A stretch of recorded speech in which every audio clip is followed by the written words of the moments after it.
Warning, censorship. Warning, censorship. Warning, censorship. Warning, censorship of Lewis Brackpool. Welcome to the Rebel News Daily live stream. We are across the pond with myself, Andrew, and Lewis. Don't call me Blackpool. Brackpool. How are you, Lewis? I'm not too bad, mate. How are you? I'm doing well. Thank you for asking. So much British and English content to get to today. I'm excited because it's more of your accent, and we can talk about all the chavs and all the scouse that we want to. So if you want to chat with us on Rumble Rants, Odyssey, Hyper Chats, and Super U Shouts, you can pay for a chat, and we will respond to them in kind. It can be a question, concern, comment, a link, description, everything you might want to say to us, criticisms even, but I know you wouldn't dare, Rebel News audience. So you can go on Rumble, Super U, Odyssey. We also are streaming on Getter and YouTube, but YouTube doesn't really like us, so we can't take the chats there. And if things get too spicy regarding elections of Christmas past, Lewis, or COVID stuff, and I'm sure there's maybe you can't say stuff about Will Smith now, but we'll get to you on the other platforms if we need to, and every day you can find it on rebelnews.com/livestreams. Lewis, let's get to some English stuff right now. And what's been happening around the world is ever since the Supreme Court nominee Ketanji Brown Jackson, I believe, might be Brown Jackson, couldn't answer this question about what a woman is. People have been taking that and running with it, and now it's become sort of this meme where we're asking politicians, not we, but people around the world are asking politicians, media members, if they can define what a woman is, if a woman can have a penis, if a man can be pregnant, all this sort of stuff. So this happened recently on an English, I don't know if it was a podcast or a radio show. You want to explain to people what we're about to watch? Absolutely. So Talk Radio, an English-styled radio show with lots of different hosts from all over the spectrum, have been talking or asking politicians whether they think a woman can have a penis. So they've, of course, asked the Labour leader, the leader of the opposition, Sir Keir Starmer, that same question, and shock horror, he can't even answer it himself. So, of course, I believe we have the video to play. I mean, this may surprise you, but we've actually been asking a poll today, can a woman have a penis, believe it or not? And it says 70% of people say yes, 28.4% say no. But you won't answer the question, and you want to lead this country. Just answered the question. Well, so are you saying yes, a woman can have a penis? I've explained, and I'm quite sure that the listeners have heard what I've done, because I think that the reason that so many people in your poll have said what they have is because they don't, because they get away. But do you agree with them? Wait a minute. They get away from the one sentence, one word answers. They understand that people are complex, that they are different, and that actually, the people answering your poll have shown a humanity which, to be honest, these sort of sound bites railroad their way. Okay, but your colleague Siobhan Madonna, a long-serving Labour MP from Mitcham and Morden, I think it is, when asked, can a woman have a penis, she said, no, I don't think so. Why can't you? I've given you, I think, what I hope is a thoughtful and a complete answer. Not a complete answer. And it's up to your listeners to decide whether or not I have given a full answer. I can give you a legal definition, I can give you a biological definition, and I have told you about a woman who I believe may have had a penis, but I really don't want to look up her skirt and ask her one way or the other. And anyway, she is. No, and I'm pretty sure I wouldn't like to do that either. No, I'm just saying that But Emily, your leader made this an issue, and all I'm trying to do is see how that goes, because some of your colleagues are prepared to answer it. Our listeners have answered it, and I accept you don't want to give a yes or no. Imagine, Lewis, that somebody said, is football or soccer played on a pitch or on grass? And your answer was, well, many people have said that the playing surface of football can come in many different shapes and forms. People have given their opinion on whether or not that's true, and I think I've given you a great answer. It's pretty obvious when somebody just can't say the answer because they don't want to be on camera giving the answer. Am I wrong? Yeah. Oh, yeah, no, you're completely right. Of course, that was Emily Thornberry, and a member of Parliament as well, and I believe on the Labour side. But yeah, we're seeing this trend all around, and it's not just in the US, but the UK. They've asked Rishi Sunak, our Chancellor of Exchequer, the same question. He just said, Boris gave a great answer, so I'm going to refer to his answer. And then I think they pressed him and said, well, what was the answer? What was it that you agree with? And shock horror, the whole thing. He couldn't even answer that. The whole thing. So it seems that both sides are having trouble even defining what a woman is. And I mean, there's more pressing matters, to be honest, than squabbling around with this silly topic. But it's quite worrying that these are supposed to be representative of the people of the UK or England or whoever, and they can't even define this simple question. They can't even say, let's say, adult human female. There you go. I've just defined it to you in 3 words. But they can't even say that on camera, because whether it be to votes, whether it be to pandering, whether it be to lots of many things, but we are seeing this trend, not just only in the US or Canada, but in the UK as well. I'm confident that if the NDP, Canada's version of the Labour Party, was asked that, they would say yes, a woman can have a penis. And to be fair to the Supreme Court candidate, whom I'm not a fan of, she did, after Tucker Carlson talked about how she could say she is a woman and I'm a woman and I have daughters, of course I know what they are. She did end up saying almost that exact same thing the next day, but it was too late. The meme is out there, and you can't really walk that back once it's out there.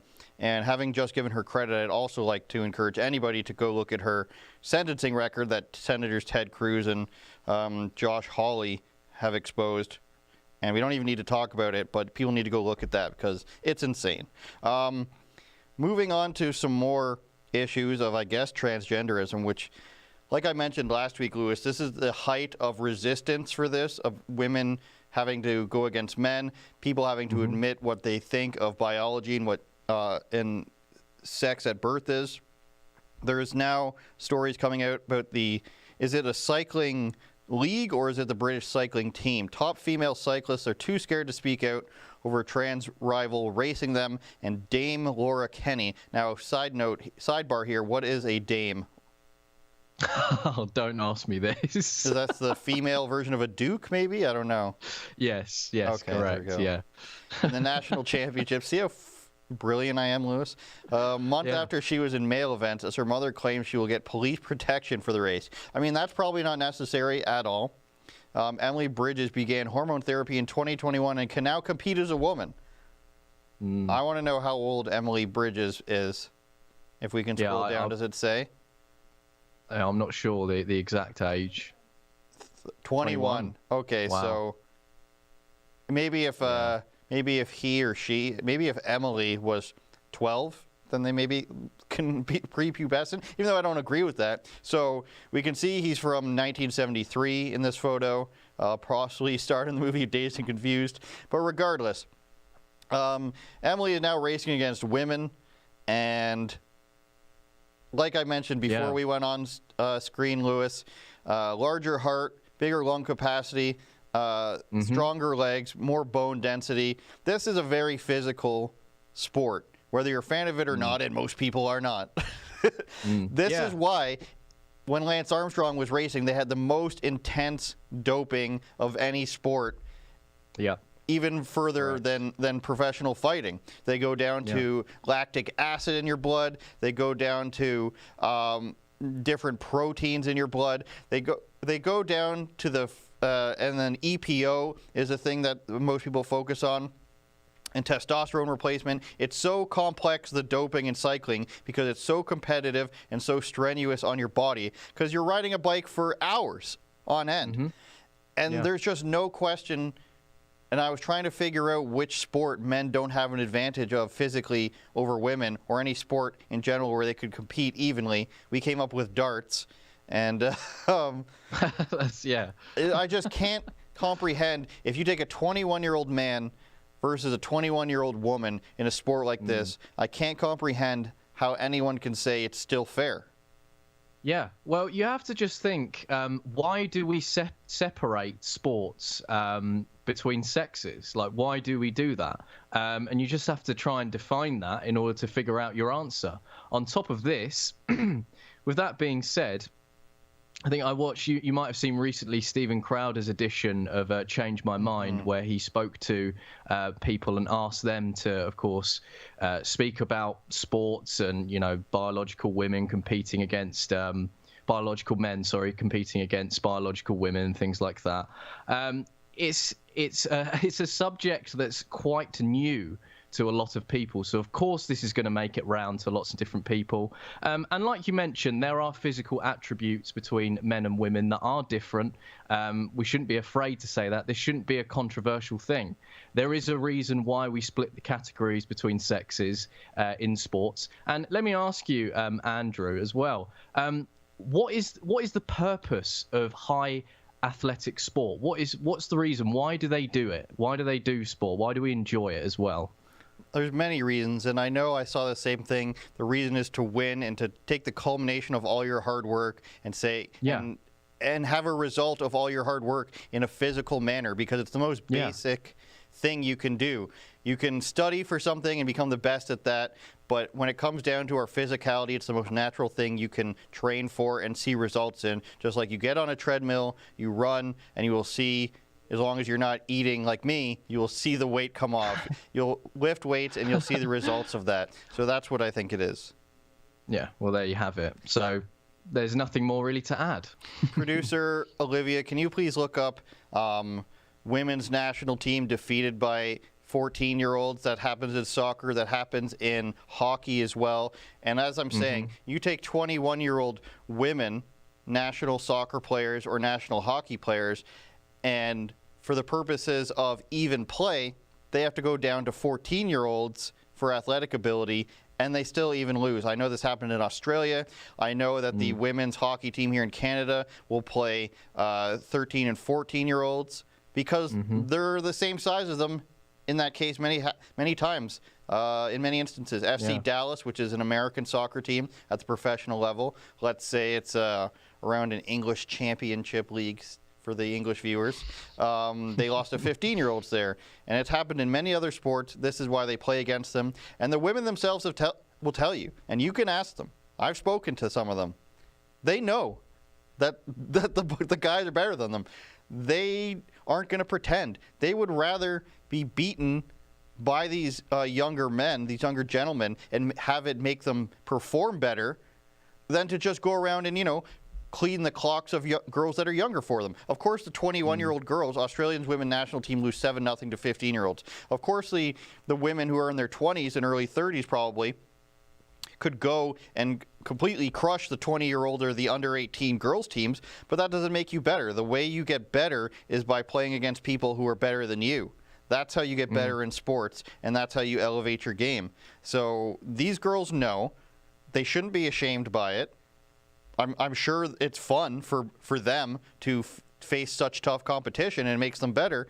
And they're not going to enjoy you coming over them and pitying them and saying, you can't beat these people, so we'll just make it easier for you. And they're certainly not going to enjoy guys coming over and beating them. I'm waiting, Lewis. I'm waiting for the first retired NBA player to play in the WNBA. The women in that league will not allow it. They're tough women. But I'm waiting for something like this to happen where it's so dominant in a sport where it can be individual and it's a super highly sought after sport like football, like hockey, basketball, or baseball. And let's just see it. Let's see the college male athlete just hitting home runs and crushing the pitchers in the women's college. Let's see the hockey player, skating circles around the women and crushing them into the boards. Let's see. If that's what it's going to take for people to wake up and realize that your feelings in this don't really matter, then I'm willing to see it. As much as I want these women to progress and succeed, if they're not all willing to stand up for it the way that some people on Leah Thomas's team have, and one of them spoke to Steven Crowder, the girl who was in competition against him, who lost their spot in the finals, and even some of these cyclists, if they're not all willing to speak up because they're too afraid, then you're going to lose your own spaces. You're going to lose your own change room. You're going to lose your own leagues. And what else are we willing to take away from women before the women actually care themselves? I'm sure it's tons of them out there, but in a public sphere, you're going to have to stand up to the bullies at some point. And unfortunately, these bullies are men, and these are the people that are supposed to be protecting them. But the Leah Thomases and this cyclist, they care more about, going and getting attention for the thing that they're doing because they're told it's brave of them. They care more about that. And we're supposed to care more about that, according to the media, about this one person's feelings versus the probably hundreds of women in that field who get the short end of the stick on this scenario, Lewis. Yes, well, I just love progressivism. I just love it. It's just so much. And it's clearly working. It's clearly working so well. So let's just carry it on so it gets to a point where, women don't actually play any sports anymore. And it's just constant. They don't need to sign up anymore because it would just be lower league biological men that are just competing against biological women. So, yeah. And yeah, to me, that smells like misogyny, personally, because if you hate women so much, you don't want to see them do well. You don't want to have their own categories. You don't want to see them progress in their own style of sports or whatever they decide to do. So, well, it's weird how the horseshoe comes around, isn't it? Like, we are so against all this stuff, all the social justice, and then it comes to a point where the social justice actually then meets up with the, conservative thinking, where it's like, oh, no, wait, we do actually have to protect women and be against what is supposed to be protecting women, which is the feminism. And I know in England the damage has already been done. I know in England there's like 12 or 13 tiers of soccer. Leagues that you have to progress through. You could take the bottom of that league and still beat the women's Premier League teams, and that's not disrespectful. That's just the truth, according to all this evidence we have. And I want to transition this to the signs that are being put up. Is this all across England, or was this in one city? And this is the problem here, Lewis, is that on one hand, you've got progressivism, shutting women down and taking opportunities away from them, and then the other side you have them patronizing it, and it comes with these signs that we're seeing in England. Do you want to explain where this is?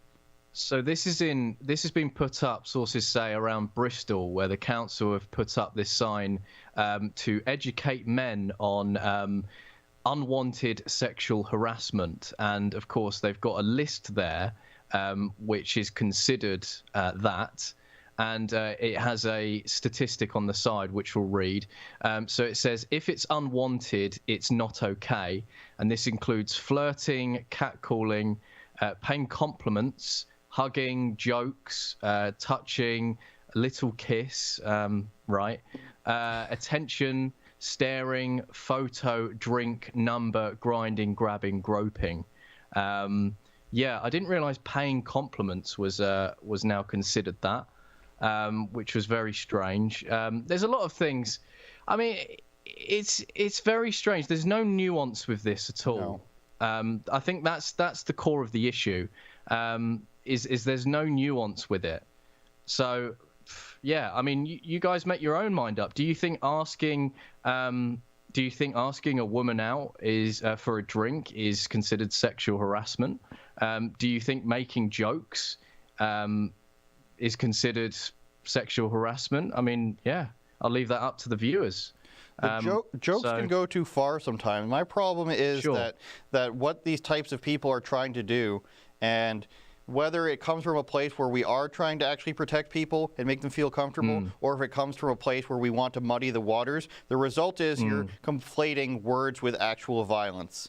And that's where the problem arises, and that's what people want, so that you can't, certain people, of course, want so that you can't criticize their ideology. If words all of a sudden are the same as violence, well, then you can't criticize my bill, you can't criticize my legislation, you can't criticize my political ideology in any way, or else you're committing an act of violence against me, which therefore should get you arrested or fined. And we can pull up something that's with Marcus Rashford, if we want to cue that up for after. But let's first bring that graphic back up, and let's see some of the things we are conflating with actual violence. And of course, we don't want any women to have unwanted anything, just like men don't want unwanted anything. But the threat of violence does exist when we're talking about most women compared to men. So flirting and catcalling, if the person doesn't want it, okay, go away, stop doing this, and then you're harassing them if it's not. But a compliment, that's not the same as touching.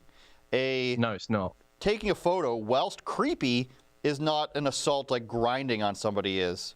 Asking for a person's number is not groping and grabbing. But you see what I mean here? We're listing things that are verbal, which is cat call, flirting, joke, staring, which is nonverbal, which is a really weird one. I don't know how you're going to parse that out, or else you have people watching anybody who's staring. You have these things which are non-crimes. They're annoying. They may be unwanted, but they are things that are just said, and we're conflating them with grabbing and grinding and all this gross stuff that only a creepy guy in the streets of Bristol would do. Well, there you go. There's no nuance. There's no nuance, and that's the crux of the issue. And with that statistic as well, I think we have that original article that's been amended. So if we go back onto that graphic quickly, just so I can get my trail of thought back. So it says on the side, I think it says, oh gosh, could you zoom in? Would that be okay? Just to the black text on the left. Thank you so much. It's a high quality. It says 90%. Yeah, 97% of women in the UK have been sexually harassed. If your words or actions are making someone feel uncomfortable. So this statistic, 97% of women in the UK, that's been amended by the same publication who put that out. And this was amended over a year ago. I don't know. I think I sent that through to you guys, if we could pull it up. But just for clarification, because personally, and I think for anyone, if you're going around touting a statistic like that, 97% of the whole of the UK women being sexually harassed. I mean, that's a very, very, well, I want to say a very, very damning statistic. That's very intense. So it actually says 4/5 of young women in the UK have been sexually harassed, survey finds. And if we scroll all the way down to the bottom, just for clarification, keep going. Oh, no, sorry, go back up. Apologies. It should be a red sort of dot. Yes, there we go. So this article. So if you want to read that out, Andrew, for me, would that be all right? Yes, this article was amended on March 24th, 2021 due to incorrect information. The UK survey found that 97% of women, so basically they reduced the numbers from 97 and 80% to 86 and 71% respectively, and they updated the headline. So the problem here is not, oh, that's such a low number, because 86% of women being sexually harassed is insane. Huge. It's an insane number. It's huge. If that's actually a problem, then we've got a big problem of our hands in our society, and we're starting to reflect, countries that we mock for having these problems. But the problem lies here, Lewis, that the same people conducting this study are the same people, if I'm not mistaken, putting out these signs conflating, staring at somebody with grinding on them. And this is just not the same. And so if you're categorizing a person staring or whistling from across the street as sexual harassment, then of course the numbers are going to be high. And of course these things are going to be unwanted, but to conflate words with actual assault is not the same thing. You cannot, just like Will Smith, he can yell from his seat at Chris Rock if he wants to, but you can't just take it upon yourself to touch somebody. That's not how the law works, and they're trying to conflate these things so that for a greater cause, which in the end is patronizing women and saying you're too stupid to know the difference here, but we're patronizing people and we're trying to conflate things so that you cannot criticize them. They're going after the most vulnerable thing here, which is a woman's, safety and her ability to feel safe walking through her own city streets. We're taking advantage of that idea and manipulating people based on their emotions so that they can then say, see, words are violence. See, looking at a person is a threat. Whistling from across the street is an assault on somebody and you should be criminalized for it. It basically turns you into, authoritarian regime where you have police coming and correcting your behavior on the streets, like in an Iran, like in a China, and that's just not a place we want to live. We also don't want to live in a place where you can sexually harass women. But if, waving from across the street becomes sexual harassment, then I guess we've gotten to a place where we're more like China than Saudi Arabia. So it's like you're picking from two terrible regimes and coming with your result here, and all of it, in the end, I think damages women, undermines women who have faced sexual assault and sexual harassment, and puts, people who are offended by guy waving across the street on the same level, which it is not. And if we recall from years ago, Lewis, there was that video, girl walking down the street getting catcalled in New York City. didn't account for the fact that it's New York City, and didn't account for the fact that it took them like a day and a half to get all this footage compiled. So I think it's bad for women when you basically try to hold their hand, no pun intended, through this process where you're making it, you're putting them out there to be ridiculed when you equate these things, just like you're putting them out there to be embarrassed in the sporting examples we've talked about lately. But let's move on from this. I wish we had a camera on producer Olivia to get her opinions that we asked her about earlier, which were good ones. But let's go the other way and let's start talking about men and then be fair. Incels is a great segue. There's a great article that came out from our friends at True North, which is, Canada's only hope along with Rebel News in terms of conservative or at least reasonable news that you can actually trust from. My big brother Andrew Lawton over there. Lifting COVID restrictions could lead to incel terror attack wave, says researcher. Now, are we giving too much credence to the researcher? Maybe I would say yes, unless they're already being propped up or a notable person. Let's read on. A researcher by the Trudeau government. See, there you go. So we can trust True North. They're not, and I haven't read this article before. So a researcher hired by the Trudeau government to produce a report on incel terrorism has told the Canadian press that lifting 19 restrictions could lead to a wave of incel terror attacks. Keeping in mind, there's only ever been one in Canada. Couple in the United States, if I'm not mistaken. Obviously a bad thing, but the term incel is short for involuntary celibate, and often used where to describe online subculture made of predominantly men. I'd like to know if anyone's found the female incel message board, a man who feels sexually rejected by women. So obviously, if you're an actual incel, there's words you can use to describe them. Less than 1% of them are going to be these insane people. But to say that COVID-19 restrictions are the reason why incels commit terrorist attacks doesn't make any sense, because the incel terrorist attacks that have actually happened were not under COVID restrictions. So I don't understand, like, they weren't after any restrictions were lifted. I don't understand how this could accelerate it. So we're supposed to now stay inside for all of time, Lewis, or else we're going to risk terrorist attacks? I don't understand. Well, the stereotypical incel is the guy that sits on his computer all day and doesn't go out to speak to women, is misogynistic, is just, it doesn't have any interest in going outside. So why would lifting the restrictions all of a sudden make incels want to go outside? When at a height, they weren't interested in... Yeah, when people are at a heightened level of fear about going outside, all of a sudden the people who are already afraid of public interaction or interaction with women are now going to go out and have an increased chance of that. It doesn't make sense to me. I think this is an overall attack on men. Again, I wouldn't say this just in any regular time, but it's the Trudeau government putting out a thing where they say men are dangerous. Even nerdy men who spend time online are dangerous, even though it's the tiniest fraction. You can find a lot more terrorism in different ideologies at a much higher rate, Louis Brackpool. I won't name any of them, but you can imagine what 1, 2, or 3 of them are. And now we're saying we need to look out for incel terrorism, when I can think of off the top of my head, I think 3, maybe 2 that have happened in all time. But of course, we're going to start broadening the definition of that to include anybody who espouses right-wing views, anybody who espouses views that aren't aligned with the government. That's what an incel will become, I'm sure of it. In the terms of the government, they'll have a little document that goes out that says anybody who's on, YouTube, who doesn't follow the Young Turks, is an incel. Anybody who's on Rumble or Getter or Trump's platform, they're going to categorize them as that. Anybody with fringe views, so it could be whatever they want, Lewis. I don't know how much time we want to spend on that. It's stupid. No, there's nothing else to really say about that, to be honest, is there? If only Seinfeld existed today, we'd have an incel episode. Probably.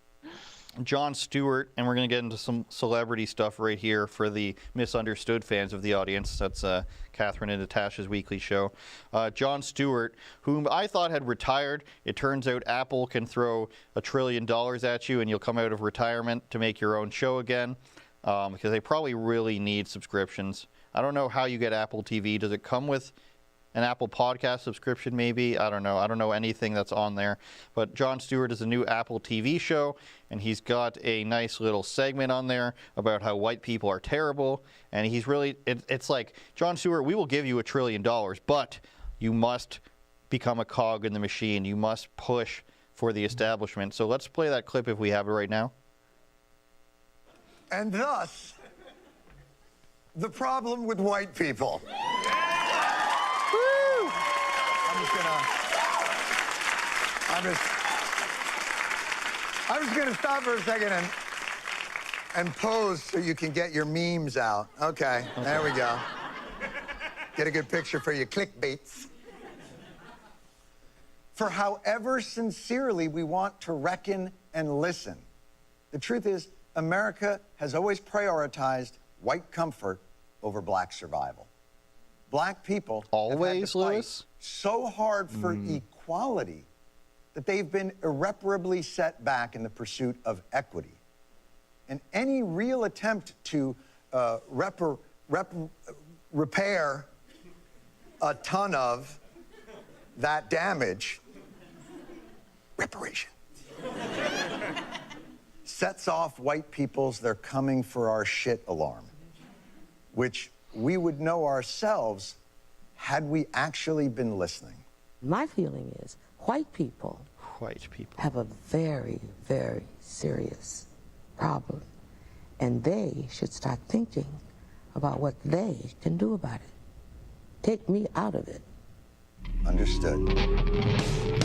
And that's his promo, too. Understood. I will listen to whatever you say. Of course, Lewis, what we're not saying is that Jon Stewart's a Democrat, and Democrats are in power now. They were in power for 8 years under Obama. They were in power for 8 years under, Bill Clinton. They were in power for many times in history where they could have gone through with their reparations, and they didn't. So the problem you have is Republicans don't talk about it because they don't want to, and Democrats talk about it as if they don't have the ability to do so. So if you've wanted to do this over the past 30 years, you could have, but you didn't. Why? Because Democrats are the historically racist party. So they like to tell people, black people specifically, how bad the system is against them, how Hollywood doesn't represent them, how the government doesn't care about them, and how they actually want to, lessen their ability to strive. And guess what? That's true for the Democrats because they don't do any of this stuff. So on one hand, they're saying, oh, this, and this is bad while they're all in control of it. The Oscars so white was the thing. Well, guess who controls the Oscars? The Hollywood elite. So why don't they want it in there? Guess who controls the casting? The Hollywood elite. So people are starting to finally, and celebrities are finally starting to speak out against this poison in Hollywood.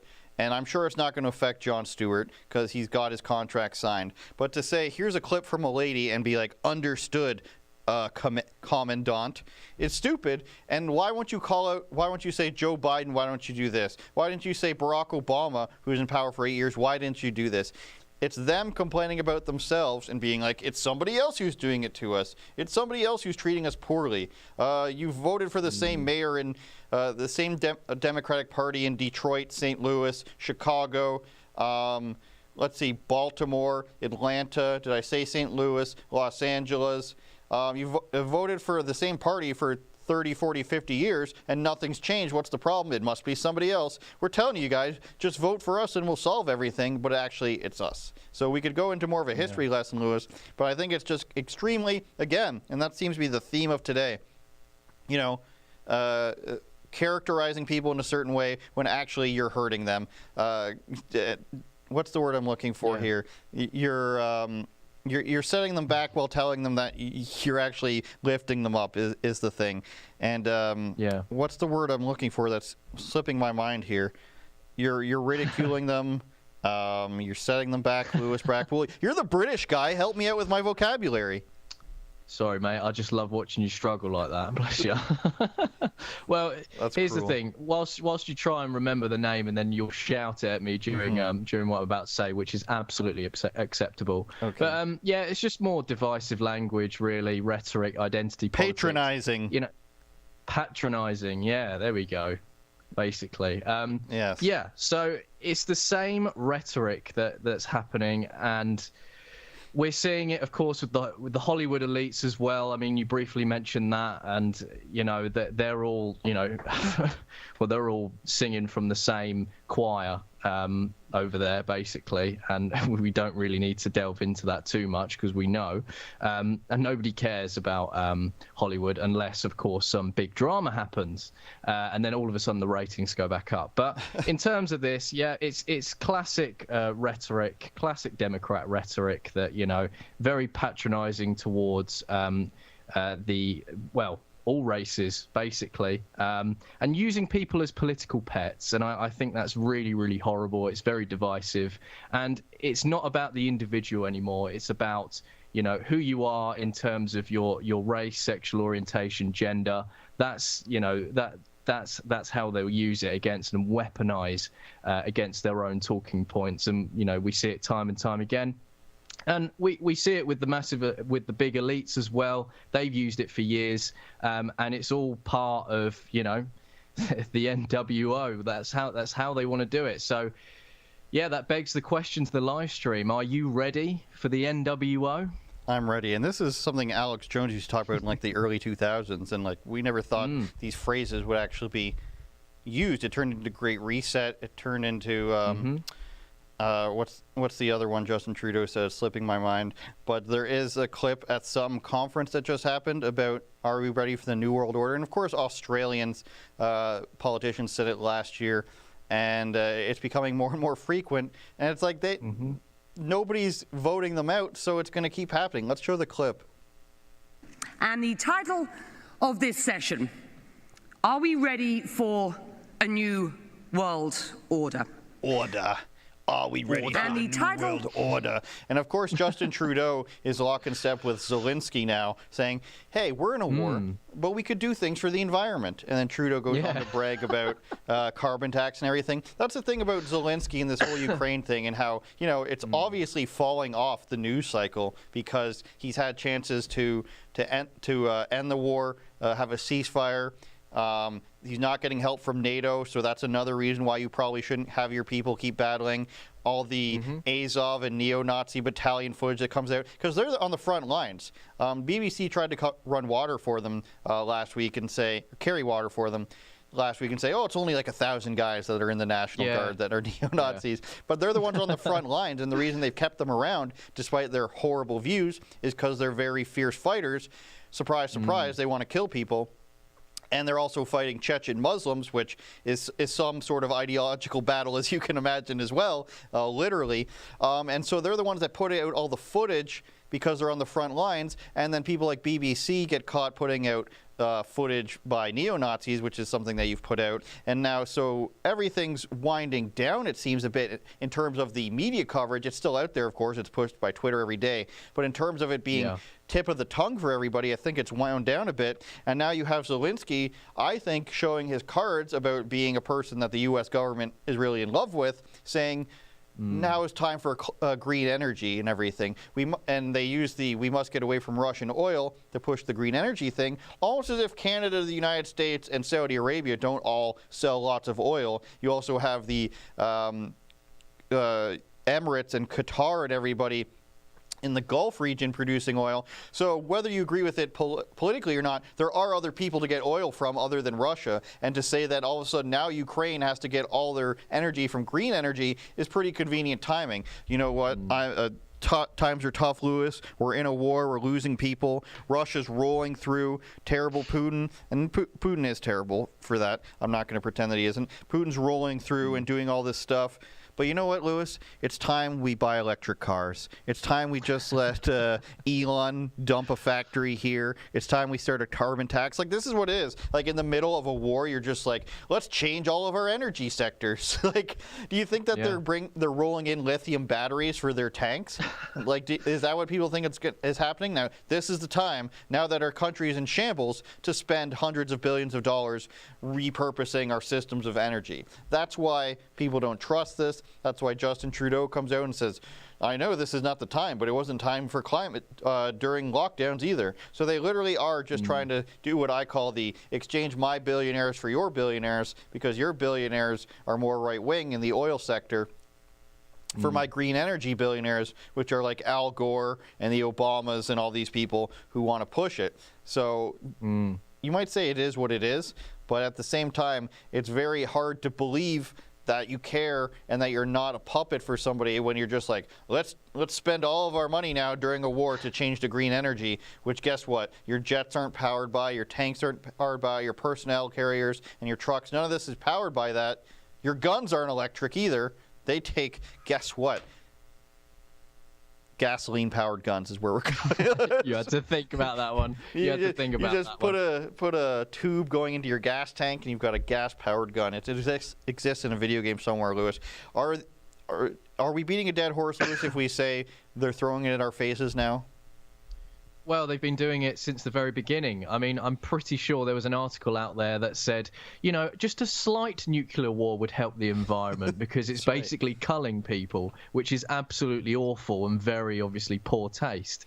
I don't know if we can find that article, but yeah, it was shocking to see. But we're seeing a lot of this. The green rhetoric has been going on for ages. Obviously, we know it's part of the Great Reset and the WEF and, you know, what they espouse. So it's no surprise to me that Zelensky, who is part of the WEF, is of course spouting the green agenda already, which is very surprising. I think there's other things that should be on his mind at the minute, but to go around and make speeches about how everyone should turn green is pretty weird, okay? And it's only going to fuel people to not trust him for that. So for the people who really, really do trust Zelensky and he's, you know, a complete saint, yeah, I mean, to be fair, their minds aren't going to be swayed either way. I think that's going to probably reinforce their view of Zelensky.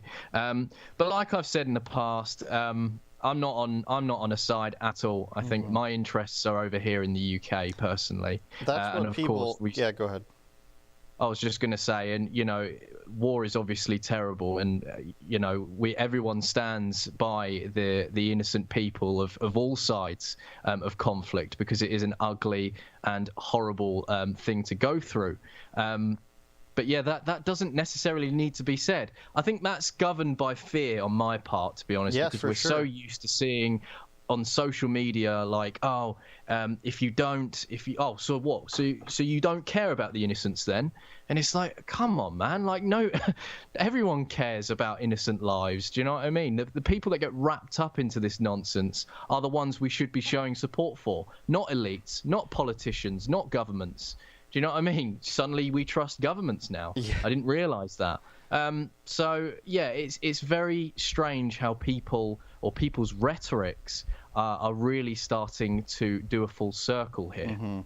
Well, I think as the sole creator of Rebel News in the UK, you get a lot of unwarranted hate, which of course comes without watching any of your material.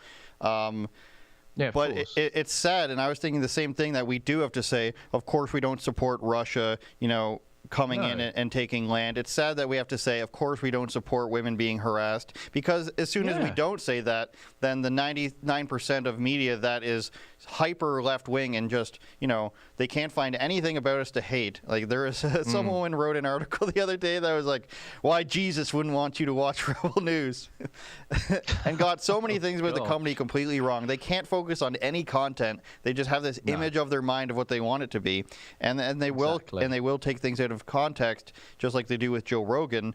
Not saying either of us are big as Joe Rogan. Physically, we might be taller, but sorry to add. Oh, the article, Jesus doesn't. What does it even say in there? Something rage. Addictive rage kills the spirit. She doesn't have access to Rebel News Plus. My show has zero like anger in it. Like, your videos are reports. Like, they're like, where is this coming from? It's the, unfortunately, this is an old woman's idea of what she thinks that people should be afraid of because she watches CBC all the time, and it's just easy and like a desperate attempt. I'm glad we didn't have it up there for too long, because it's a desperate attempt to signal to people where your ideology is. And I'm reminded of yesterday, I was watching some Gordon Ramsay, as you know I always do, Lewis. Absolutely. And they were talking about Michelin star restaurants, and I said, does Toronto have any Michelin star restaurants? So I look up an article in Blog TO, and the first thing they talk about is how wonderfully diverse the city is and how wonderful it is to have so much diversity.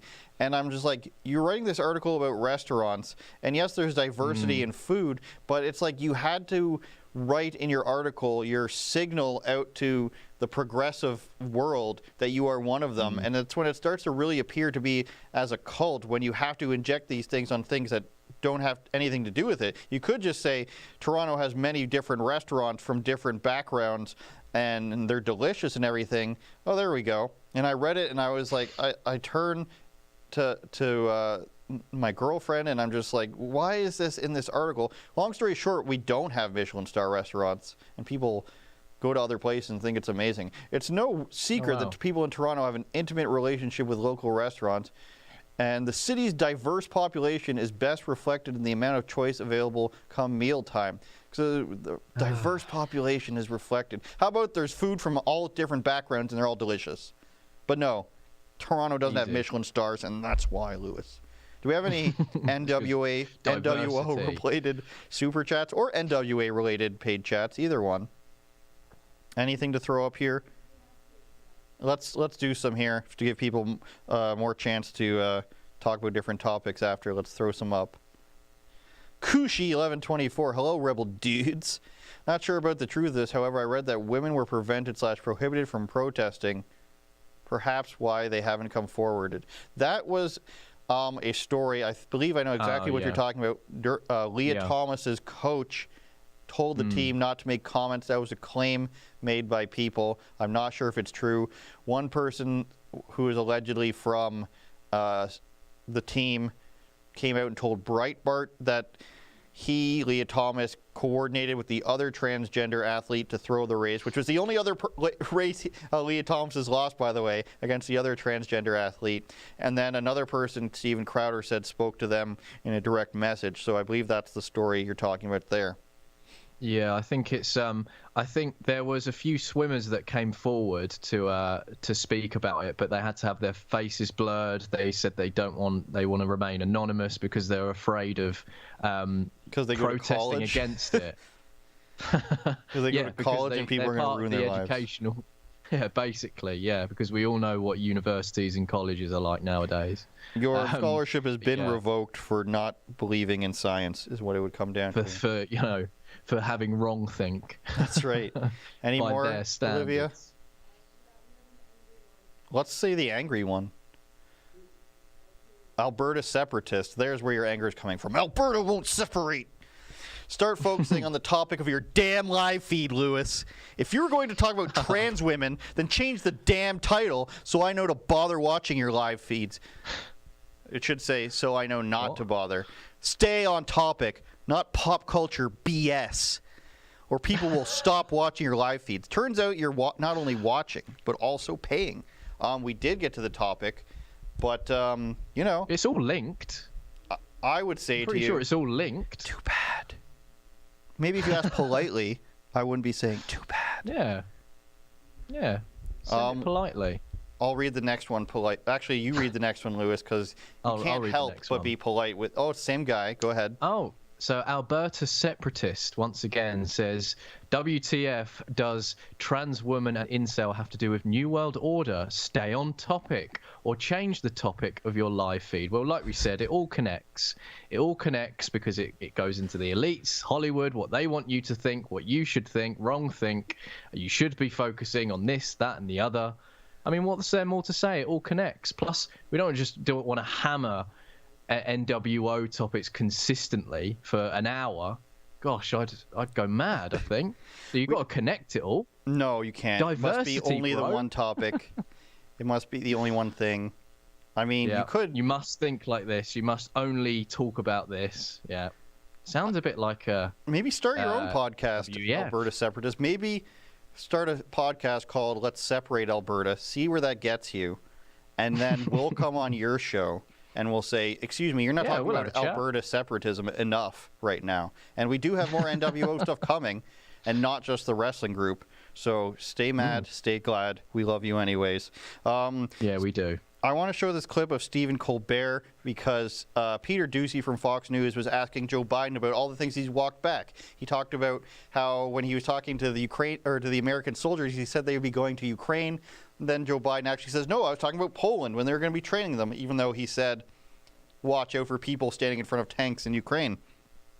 Then he asked him about how he said he would respond in kind to bioweapons. He asked him about several things. And then I guess Stephen Colbert, who is, at this point, Lewis, sadly to say, propagator-in-chief in terms of late-night TV. Like, nobody goes harder than him. Jimmy Kimmel's a close second. But let's show this clip so everybody gets the context here.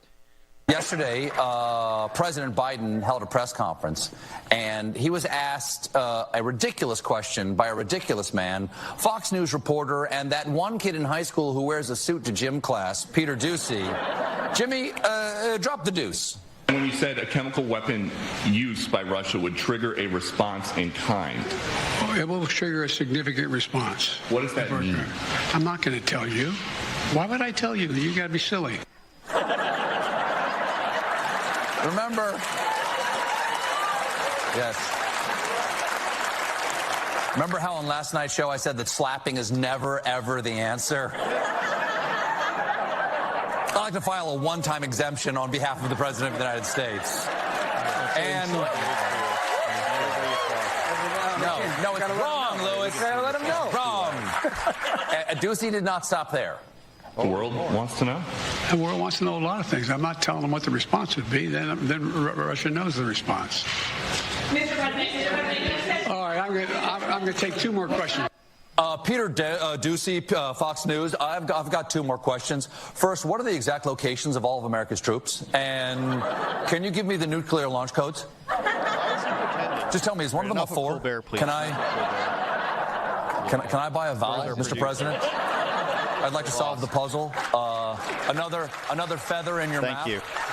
So we're pretending here that he's not asking because he said in kind, which would mean respond with chemical weapons. And of course, he can't mention anything about that because he mentioned it accidentally. And now we're supposed to believe that the chemical weapons facilities don't exist, even though the government admitted that there's biomedical research facilities that we don't want the Russians to get a hold of because they could use it against us. So we're just parsing words there. So Stephen Colbert comes up there and he pretends as if he doesn't know why he's asking the question. And his audience apparently is just as off the mark as he is.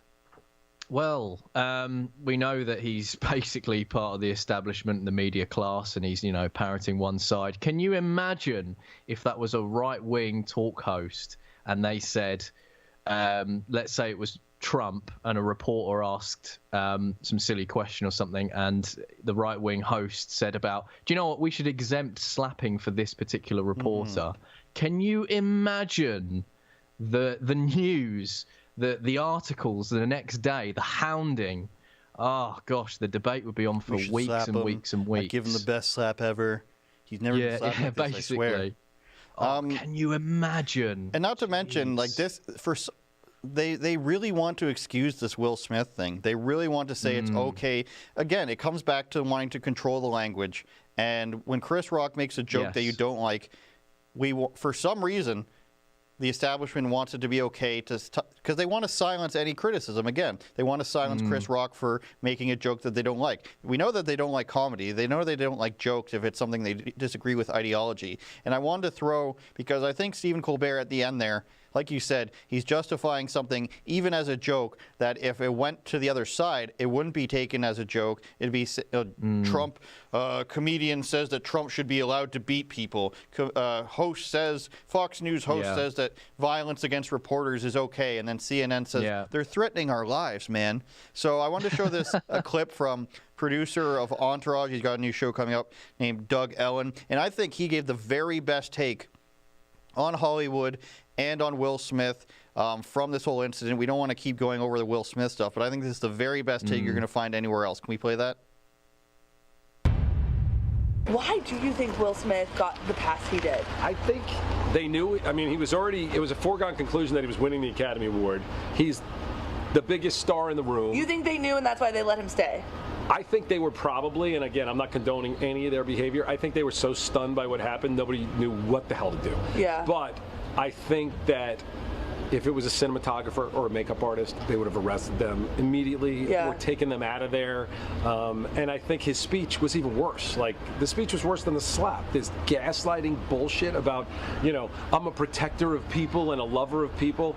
Chris Rock was standing with his hands behind his back, and a guy twice his size slaps him across the face at the Oscars.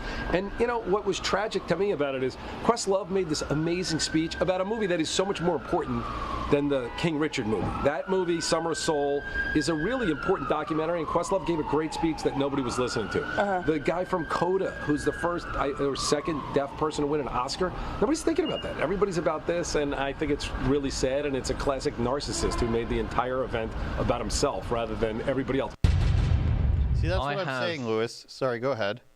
I was going to say I have a different approach. I don't care what Hollywood has to say or do to each other. That's the thing. They preach all this stuff, and the theme of today's show is patronizing people.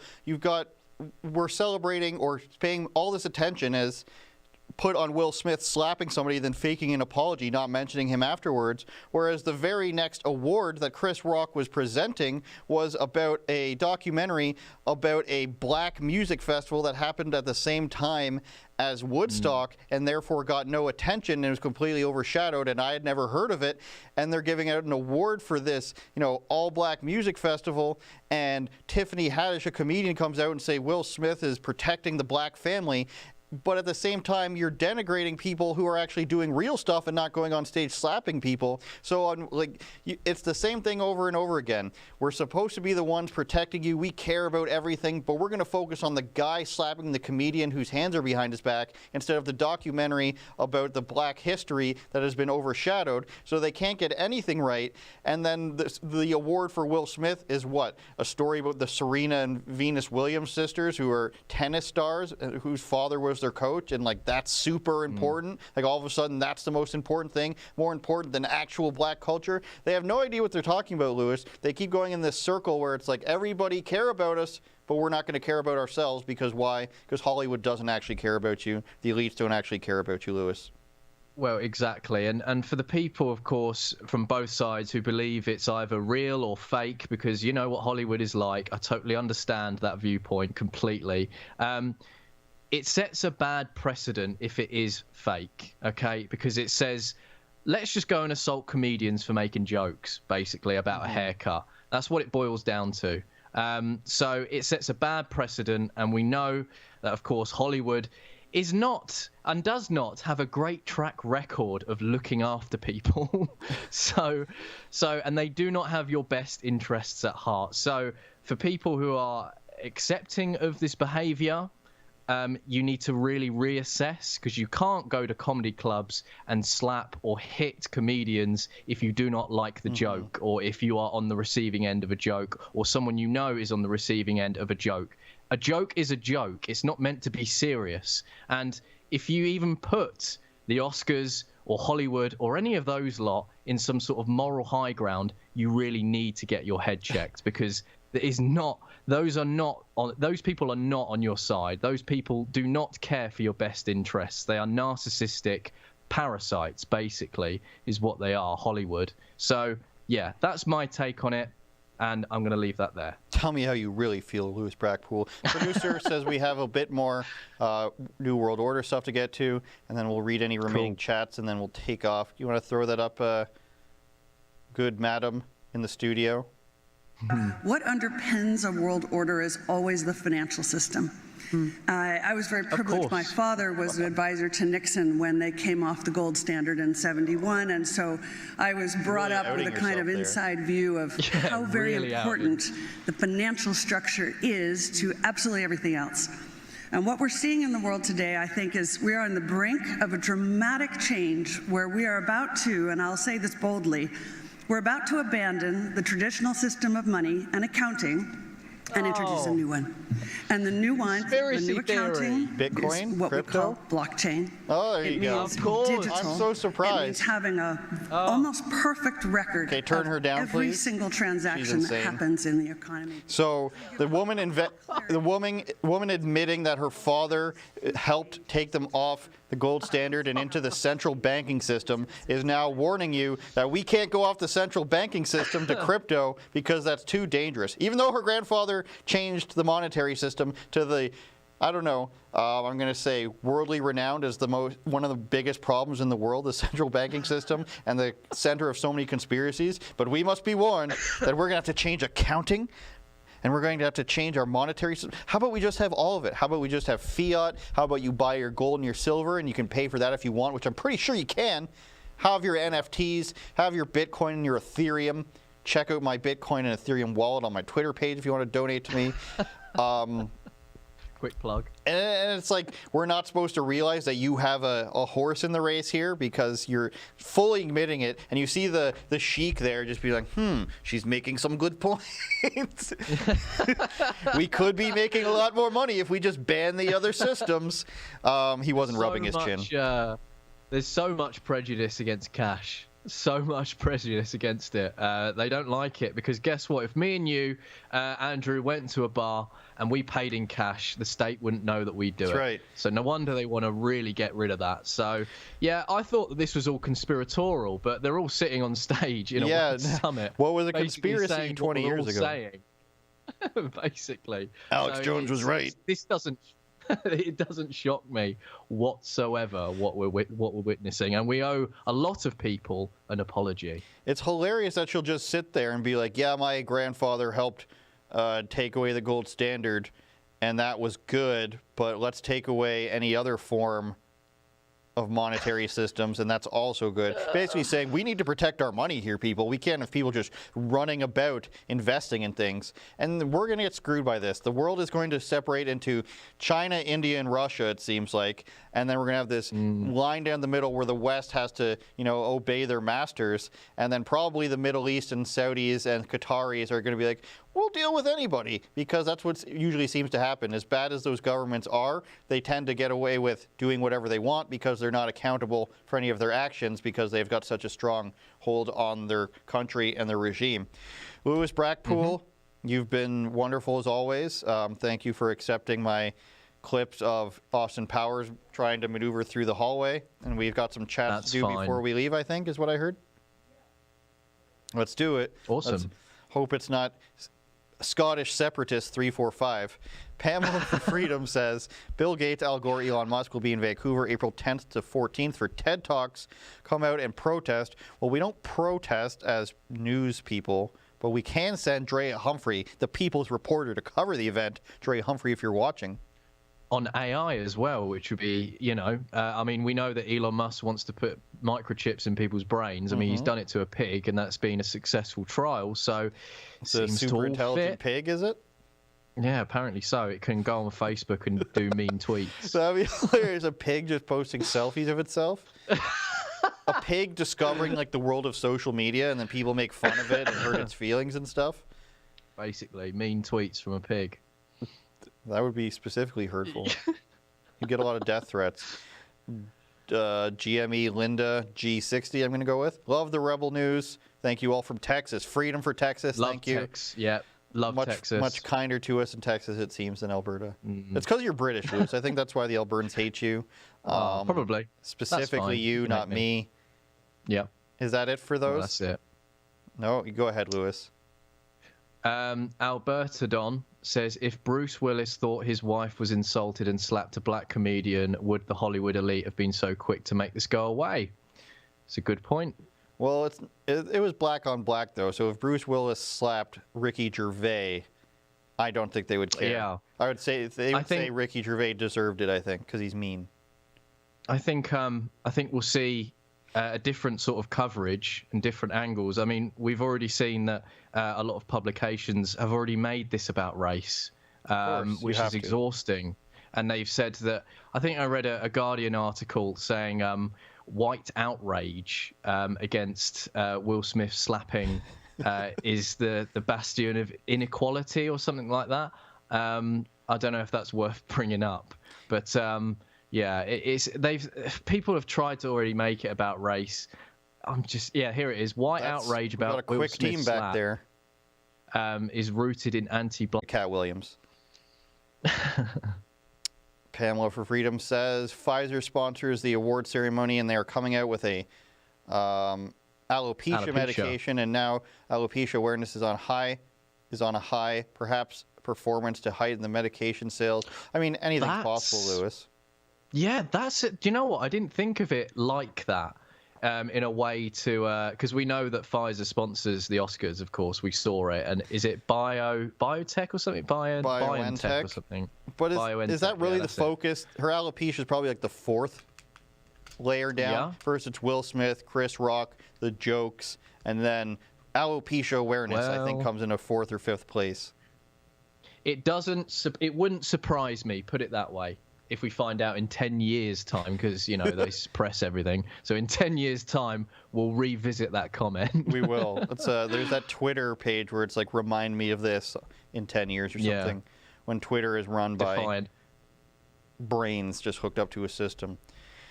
Go ahead, Lewis. Cool. Twink says, hey, guys, the whole you Twinks. I think it's Twin X, maybe. Twin X, Twinks. No. I've just said it. I've seen it. Sorry. Apologies if I've gotten that wrong. Hey guys, the whole Ukraine war is part of the WEF agenda to reduce POP. Both Zelensky and Putin are WEF. China's attack on Taiwan next. Why do you think the US and other Westerners did nada in early days? Andrew, what's your take on that? My take is that there's a different, whether they're part of the World Economic Forum or not, I don't think this is to set up anything else other than their dealings in the Ukraine. I think the Bidens have a lot to hide in Ukraine.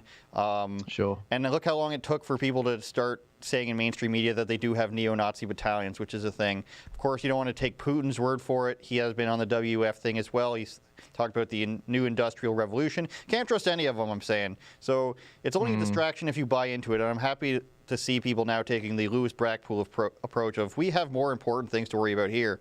Or else we have to start focusing on Yemen, start focusing on Syria, and to an extent we do, but making that the thing where we put the flags at our names, that's different than actually a few news stories coming out from,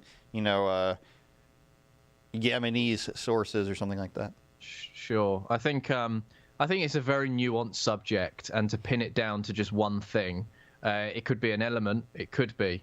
Very, very much could be. And I mean, with the green agenda thing coming out from Zelensky, I mean, the motion is there. Yeah. So, it's definitely not to rule it out as such, but I think it's a very nuanced issue that we should explore all avenues in terms of just focusing on that particular subject. But as I said, there is motions in play. There is a lot of things that don't add up. There's a lot of things that are very, very strange about this war, which is why I take a step back. I look at both sides, and of course, I do not attend to any side. Do they have avenues in England, or do we just have ways and courts? Ways, and no sidewalks as well, paths and all that. Where are you supposed to walk? Stupid? On the pavement. With the cars? Or are the cars so small that they don't... Cars don't go on pavements, mate. What is pavement to you?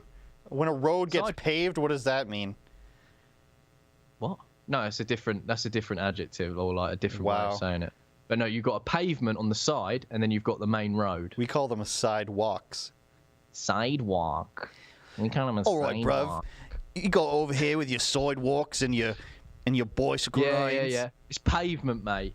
It's a bit of pavement on the side. You pave a road. You pave a driveway. What do you call a driveway? Yeah, sure. A car park? Where do you park your car in front of your house? It's called a driveway? Yeah, your driveway, yeah. And your garage? Or your garage? Garage. Yeah, that's right. Garage. Any more super chats before we go down this English accent hole? One more. Cash is king, says Twink/Twin X. I agree. Making producer Efron enraged at the talk about fiat talk. Producer Efron is our way to the Krypton universe. He's going to take us to the promised land. He loves us very much. Thanks, everybody, for watching. Louis Brackpool on Twitter. verified, so he's more important than all of us. Every Wednesday, we'll be talking across the pond. Thanks to everybody on Rumble, Super U, Odyssey, Getter, YouTube. Am I forgetting any of them? I think I'm good, she says. Thank you, Lewis Brackpool. Thank you to all of our lovers and haters out there, and the British viewers, of course. Let's play some Liam Gallagher on our way out here as our traditional Wednesday outro of British music. Take us home. Yeah, why not? Oasis guy. Hey there, did you know? Oh, it has to be like this. It has to be this cinematic symbology or symbolism of Oasis. The Ballad of a Blue-Eyed Boy, it says. That's so so cringy. I love this song. All right, what if we do this music video in the middle of the field? 3 chairs. All right, goodbye, Lewis. I can't take this. Goodbye.